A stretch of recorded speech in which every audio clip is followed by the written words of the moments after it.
15% ही ये लोग निर्यात करेंगे, यानी देश का जो किसान है वो पूरी तरीके से चौपट होने जा रहा है। तो इसे लेकर के संसद 1 लाख से ज़्यादा बहाली, 1 लाख पदों पर कम से कम बहाली सरकार को लाना चाहिए था और जल्द से जल्द लाना चाहिए, यही हम लोग मांग कर रहे हैं। सदन में मांग ठीक है जाइए।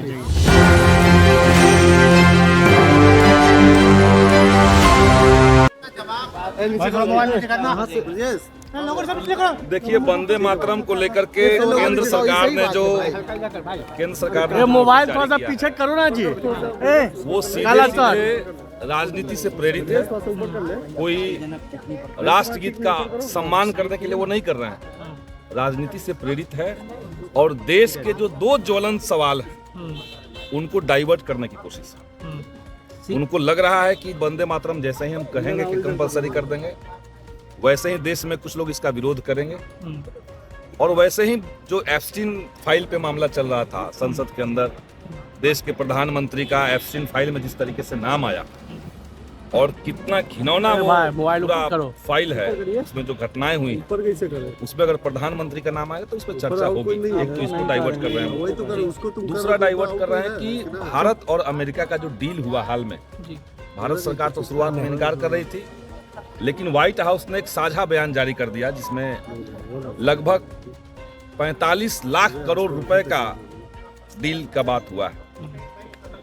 सरकार कह रही कि बहुत बड़ा डील है, लेकिन हकीकत क्या है कि उसका 85% जो है वो भारत को आयात करना है, 15% ही ये लोग निर्यात करेंगे, यानी देश का जो किसान है वो पूरी तरीके से चौपट होने जा रहा है। तो इसे लेकर के संसद के अंदर चर्चा होनी थी, संसद के अंदर हंगामा होना था, इसलिए दोनों मुद्दों को एक साथ डाइवर्ट करने के लिए वंदे मातरम को अचानक से कंपलसरी किया गया, जबकि देश का संविधान निर्माताओं ने वंदे मातरम को कहीं कंपलसरी नहीं किया। वो राष्ट्रगीत है, आपको गाना है, गाइए। उड़ाने की धमकी दी गई है, भाई ब्रेंड कर रहे हैं कि क्या हो रहा है, शांत रहिए ना। हम इसमें क्या कहें, कौन क्या धमकी कहाँ दिया, तो हमको जानकारी भी नहीं कि सिविल कोर्ट को कौन उड़ाने के लिए कह रहा है। सोशल मीडिया पर जेडीयू राष्ट्रीय जनता दल के बीच बहुत ऐसे शब्द का एक्सचेंज हो रहा है, बुढ़ा लफुआ। अब देखिए, बात तो सही है कि माननीय मुख्यमंत्री का जो व्यवहार था विधान परिषद में और इससे पहले विधानसभा के अंदर भी जो बात इस तरीके से कहते थे, वो कहीं से भी संसदीय प्रणाली में गरिमामयी तो नहीं है। सदन के नेता हैं, वो जिस मर्यादा को उनको पालन करना चाहिए था वो नहीं कर रहे हैं। और हम कहना चाहेंगे कि बिहार भर में जिस तरीके से महिलाओं के खिलाफ लगातार हिंसा की घटनाएं हो रही है, हत्या और बलात्कार की घटनाएं हो रही है, माननीय मुख्यमंत्री का महिलाओं को अपमानित करने वाला जो रवैया है वो उसको बढ़ावा देने वाला है। अपराधियों को लग सकता है कि जब सदन के नेता, बिहार के मुख्यमंत्री सदन के अंदर महिलाओं का अपमान कर सकते हैं तो अपराधी सीएम को जिंदा लाश का हमारा ये मर्यादा है।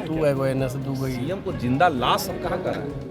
हम तो कह रहे हैं कि सीएम का जो व्यवहार है वो साधारण व्यवहार नहीं है। 20 साल से अगर कोई मुख्यमंत्री है तो उनको सदन की मर्यादा नहीं पता होगा, ऐसा तो नहीं है। अगर मन से वो किसी का बुर्का खींच ले रहे हैं तो ये तो वो अपने आप के कंट्रोल में नहीं है, ये तो बात साफ है। तो इसको ठीक करना चाहिए, अगर उनको कोई दिक्कत है तो उसका इलाज करवाएं। TR4 में 44,000 वैकेंसी आई है। TRE4 को लेकर सरकार सिर्फ जुमलेबाजी कर रही है, कभी 25,000 बहाली लाएंगे, कभी 44। सदन में मंत्री जी ने कह दिया कि हम 30,000 बहाली लेके आएंगे, जबकि हकीकत है कि 26,000 पद तो केवल कंप्यूटर साइंस के खाली है। 1 लाख से ज्यादा बहाली, 1 लाख पदों पर कम से कम बहाली सरकार को लाना चाहिए था और जल्द से जल्द लाना चाहिए, यही हम लोग मांग कर रहे हैं। सदन में ठीक है जाइए।